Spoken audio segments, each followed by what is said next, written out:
스위스 회사와는 자신과 신뢰관계가 깊어서 구두 계약만으로 충분하다라고 말을 했지만 계약 내용을 제가 공유를 전달받고 먼저 스위스 본사와 총괄 계약이 선행되어야 하고 단계적으로 하지 않고 건너뛰고 바로 작성하게 되면 시간과 비용이 더 들어가게 됩니다. 전문가가 대체적으로 확인하는 방법은 3가지 정도.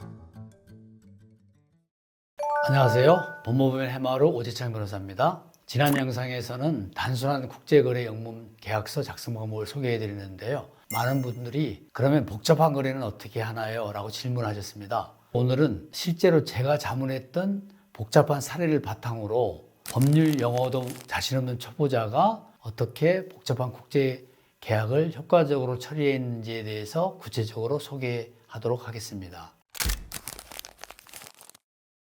지난 영상에서도 단순한 거래는 여러분이 직접 처리할 수 있지만 복잡한 거래는 반드시 전문가의 도움이 필요하다고 말씀드렸죠. 첫 번째 거래 금액입니다. 수천만 원 이상의 큰 거래 금액이 오가는 거래라면 복잡한 거래로 봐야 되고, 두 번째 거래 기간입니다. 일회성이 아니라 3년, 5년 장기간 지속되는 거래는 그만큼 변수도 많고 계약 내용도 복잡해집니다. 세 번째, 거래 내용 자체가 복잡한 것입니다. 오늘 소개할 사례처럼 해외 본사와 총판 계약을 맺고 동시에 국내에서 가맹점 사업 또 제품 교육까지 담당하는 경우처럼 여러 당사자가 관련되고 권리 의무 관계가 복잡하게 얽혀 있다면 당연히 명백한 복잡한 거래라고 볼 수 있습니다.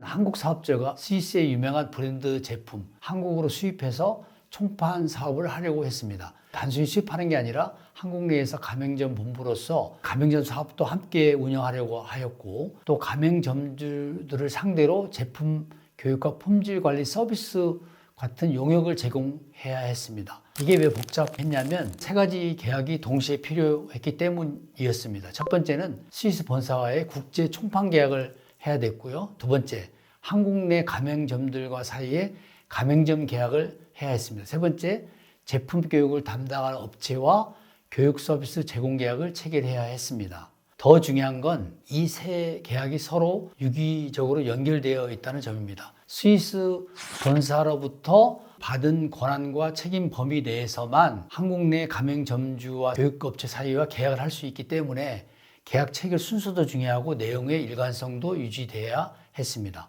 처음에 사업주는 저한테 의뢰할 때 스위스 회사와는 자신과 신뢰관계가 깊어서 구두 계약만으로 충분하다라고 말을 했지만 제가 먼저 내용을 들어보고 스위스 회사와 총판 계약부터 먼저 명확히 체해야지 된다고 조언했습니다. 가장 필요한 단계는 전문가에 대해서 거래 내용을 공유한다는 점입니다. 여러분이 생각하는 것보다는 거래 내용을 전문가에게 훨씬 상세하게, 필요한 경우는 구체적으로 거래 내용을 서면으로까지 써서 전달하는 것이 좋습니다. 왜 이게 중요하냐면 일반인은 물론이고 국제 거래 경험이 있는 분이라고 하더라도 법률 영문 계약 용어나 계약 유형에 대해서는 전문가가 아니기 때문입니다. 여러분이 이런 사업을 하고 싶어요 라고 자세히 말씀을 해주면 전문가는 그런 거래 유형이 법적으로 어떤 계약 유형에 해당되는지를 판단할 수 있습니다. 실제 사례에 대해서도 사업주는 처음에 가맹점 계약만 체결하면 되지 않겠습니까? 이렇게 문의를 했습니다만 계약 내용을 제가 공유를 전달받고 먼저 스위스 본사와 총괄 계약이 선행되어야 하고 결과적으로 아까 말씀드린 3가지 계약이 모두 필요하다는 결론을 내릴 수 있었습니다. 다시 강조하거니와 첫 번째 상담 때는 여러분이 거래하고 싶은 내용, 상대방이 누구인지, 어떤 권리 의무를 주고받을 것인지, 거래 기간은 얼마나 됐는지 등 최대한 상세하게 정리를 해서 전문가에게 전달하는 과정이 필요하다고 말씀드립니다. 해당 계약의 필수 조건, 필수 조항을 이해하는 것이 두 번째 단계입니다. 모든 계약 유형에는 그 계약 유형에 반드시 들어가야 되는 핵심 내용이 있습니다. 이걸 빠뜨리게 되면 나중에 큰 문제가 발생합니다. 예를 들어 설명하겠습니다. 국제 판매점 계약에는 몇 가지 필수 조건이 있는데요. 예컨대 판매할 제품이 무엇인지 특정해야 되고, 또 판매할 지역이 어딘지 명확해야 되고 물품을 공급하는 제조사가 품질 보증할 내용이 중요하고 판매점이 판매할 기간 동안 최소 판매 조건이 뭔지 이런 내용이 필수적으로 들어가게 되어 있습니다. 다른 계약으로서 가맹점 계약서는 어떠합니까? 가맹점 계약서의 경우에는 가맹본부가 가맹점에게 상표 사용을 허가하고 영업 관련 교육과 지원을 제공할 의무를 반드시 넣어야 되고 또 가맹점이 가맹본부에게 가맹금 수수료라고 얘기하죠. 지급할 의무가 반드시 들어가야 합니다. 전문가는 사업주에게 계약 유형별에 따른 그 계약에 반드시 집어넣어야 될 필수 조건을 설명해야 하고 각 조항이 그런 경우에 어떤 법적 효과를 가지는지 알려주게 되어 있습니다. 이에 따라서 양 당사자가 특별히 반영하고 싶은 내용이 있을 때 그것이 협상을 통해서 반영될 수 있다는 점도 설명해주고 판단을 해주게 되어 있습니다. 실제 앞에서 소개한 사례에서도 제가 사업주에게 위에서 설명한 세 가지 계약 유형에 따른 각각의 필수 조건을 상세히 설명하였고 사업주가 이에 대해서 충분히 이해를 한 다음에 다음 단계로 넘어갈 수 있었습니다.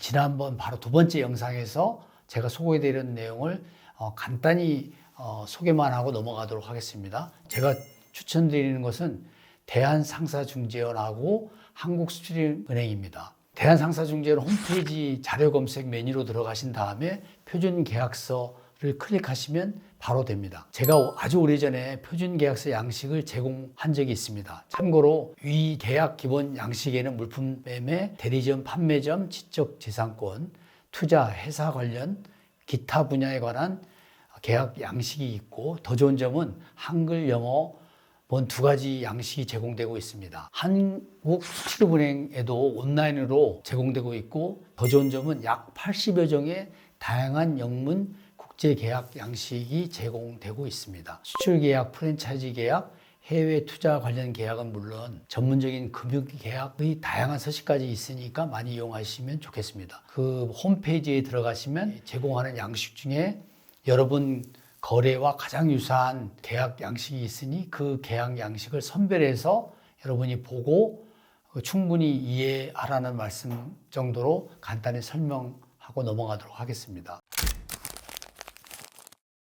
바로 그 계약 양식을 받았다고 해서 작성하면 안 되고 계약 양식 조문을 철저히 이해하고 전문가로부터 필수 조건 내용에 대한 설명을 듣고 주요 조항의 법적 내용을 이해한 상태 내에서 조문의 의미와 법적 효과, 조항들이 어떻게 연결되는지를 숙지하시라는 말씀을 다시 강조해 드리고 이 과정이 왜 중요하냐? 여러분이 적용하고 싶은 계약 양식을 완전히 이해한 다음에 실제 거래 내용을 그 정확한 계약 양식에다가 반영할 수 있기 때문에 이런 이해 과정이 필요하다고 말씀드리고 싶습니다. 실제 제가 상담한 사례에서도 사업주는 제 설명을 듣고 제가 제공한 세 가지 계약 기본 양식을 받은 후에 각 양식을 여러 번 읽고 나서 조문의 의미와 구조를 완전히 파악하는 데 시간을 투자한 다음에 계약서를 작성을 하였습니다. 단계적으로 하지 않고 건너뛰고 바로 작성하게 되면 나중에 수정 작업에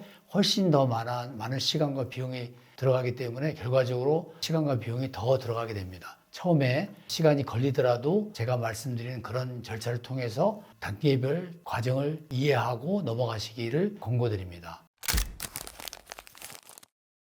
여기서 핵심은 한글로 초안을 먼저 작성한다는 것입니다. 기본 계약 양식의 구조와 조문을 완전히 이해하셨다면 이제 그 양식의 여러분의 실제 거래 내용을 한글로 채워 넣으시기만 하면 됩니다. 예를 들어 영문 국제 총판 계약 안에는 판매 제품란에는 실제로 수입할 제품명을 구체적으로 쓰시면 되고 판매 지역란에는 대한민국 아니면 특정 지역, 아시아면 아시아 이렇게 명확히 기재하면 됩니다. 계약 기간도 정확한 시작일과 종료일을 쓰면 되고 대금 지급 조건도 구체적인 금액, 지급 시기 방법을 상세히 적으면 됩니다. 한글 초안이 완성되면 여러 번 읽어보시기를 권합니다. 빠진 내용은 없는지 애매한 표현은 없는지 여러분이 원하는 내용이 충분히 반영되었는지 꼼꼼히 확인하시기 바랍니다. 그리고 나서 AI 번역 도구를 활용해서 한글로 된 계약서 초안을 영문으로 번역하시면 됩니다. 요즘은 AI 번역 기술이 너무 발전해서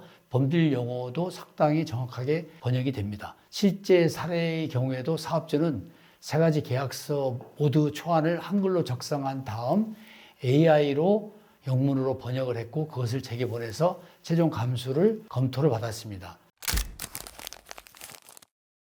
전문가가 대체적으로 확인하는 방법은 세 가지 정도를 중점적으로 봅니다. 첫 번째, 법적 유효성입니다.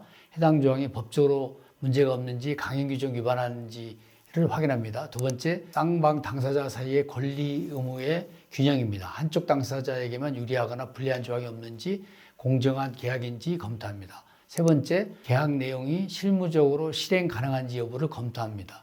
법적으로나 이론적으로 만든 것 같지만 실제로 이행하기 어려운 조항은 전문가 단계에서 수정을 해야 합니다. 전문가가 이런 수정 보완을 마치면 최종 계약서가 완성됩니다. 실제 사례에서도 제가 사업주 세 가지 계약서 초안을 검수하면서 몇 가지 표현을 수정하고 빠진 조항 추가하였고 상대방과 협상할 때 유리하도록 일부 문구를 조정을 했고요. 최종 계약서를 완성할 수 있었습니다.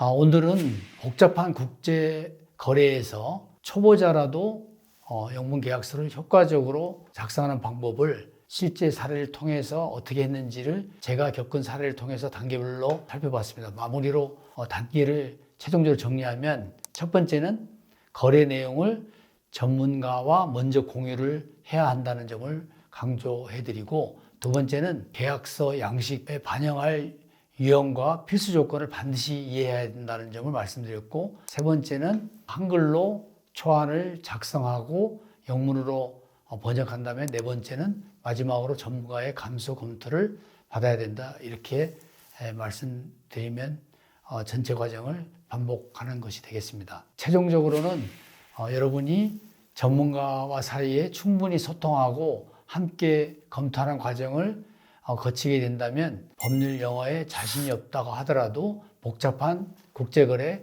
복잡한 영문 계약서를 안전하게 최소 비용, 최소한 시간에 처리할 수 있다는 점을 다시 한번 강조하고 싶습니다. 가장 중요한 점은 각 단계를 건너뛰지 않고 차근차근 진행하라는 점입니다. 오늘은 복잡한 거래, 복잡한 영문 계약서를 전문가의 도움을 받아 단계별로 진행하는 과정에 대해서 실제 사례를 통해서 말씀드렸습니다. 다음 시간에는 계약서 작성하는 단계에서 분쟁 예방을 가장 효과적으로 방지할 수 있는 방법에 대해서 여러분과 나누고 싶습니다. 강의 내용을 경청해 주셔서 감사하고 다음 영상 볼 때까지 관심을 가져주시면 감사하겠습니다. 감사합니다.